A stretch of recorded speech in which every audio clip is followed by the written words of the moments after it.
অসাধু কিছু লোক আমার ফোনটা চুরি করে নেবে এই চিন্তা তো মাথায় নাই।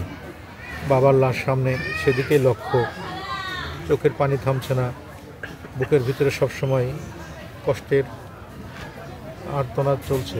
সেই মুহূর্তে কিছু অসাধু লোক, তারাই সুযোগ সন্ধানী এইভাবে আমার এবং আমার ছেলের মোবাইলটা নিয়ে গেছে।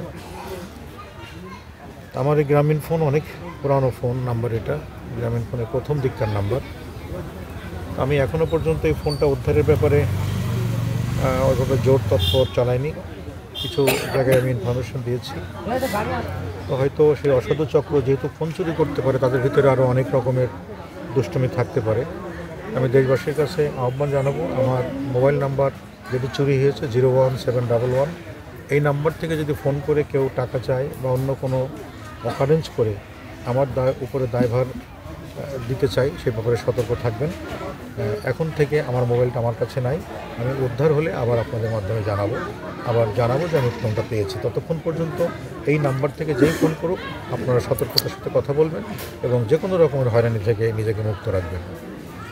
তো এই সাজানো জীবন এবং বাবার আদর্শ, এটি হবে আমাদের জীবনের পথ চলার মূল লক্ষ্য।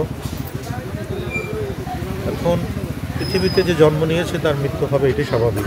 যার সৃষ্টি আসলে ধ্বংস আছে। একদিন আমি কথা বলছি, হয়তো আমার কথা একদিন বন্ধ হয়ে যাবে, আমি পৃথিবী থেকে চলে যাব। কিছু চলে যাওয়া অনেক ভারী হয়, অনেক কষ্টের হয়, অনেক বেদনার হয়। যেহেতু বাবা, আমি তার ছেলে সন্তানের প্রথম সন্তান, আমার সঙ্গীত শিক্ষার পেছনে তার যে অবদান, তার যে ভূমিকা, একজন বাবা হিসেবে আমার চোখে মনে হয় পৃথিবীতে আমার বাবা শ্রেষ্ঠ বাবা। সেই বাবার চলে যাওয়াটা একটা বুক ভাঙা বেদনা, এটা কখনোই ভুলে থাকতে পারছে না এক মিনিটের জন্য।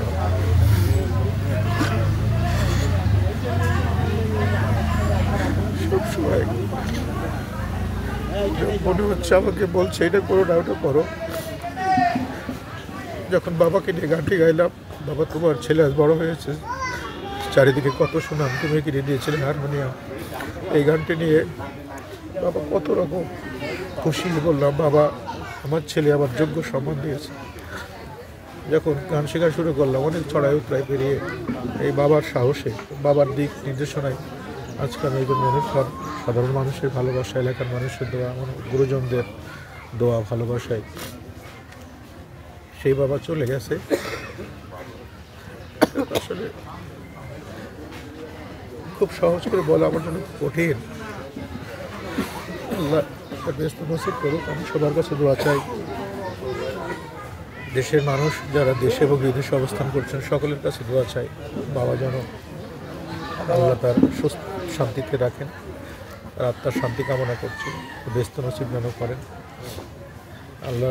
আল্লাহ যেন তার জানা অজানা যে ভুলগুলো করেছেন, যদি কোনো গোনা করে থাকেন, আল্লাহ যেন তাকে মাফ করে দেন। আমরা সন্তান হিসেবে তার কাছে, আল্লাহর কাছে প্রার্থনা করছি।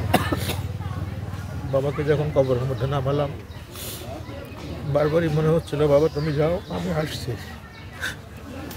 এইভাবে আমি একজন শুয়ে থাকবো, তার আগে আমরা যেন সবাই নিজের ভুলটা ভেঙে ভালো কাজ করতে পারি, দেশের জন্য, মানুষের জন্য, ইমানের জন্য, আখিরাতের জন্য। সেটি হোক আজকে আমাদের প্রতিজ্ঞা। আল্লাহ পাক সবাইকে সুন্দর রাখুক, সুস্থ রাখুক। আমার মা আছেন, মাও অসুস্থ, স্বামী হারার বেদনায় আমার মাও খুব কাতর হয়ে গেছে, পাগল প্রায়। সামনে গেলে তাকাই থাকে, কথা বলতে পারছে না, এই দুঃখ ভরা মন নিয়ে আমাদের দিকে তাকিয়ে থাকে। যাই হোক, এটাই নিয়ম, এইভাবে পৃথিবী থেকে সবাই চলে যাব আমরা। দোয়া করবেন সবাই, সবার কাছে দোয়া চাই আমার বাবা যেন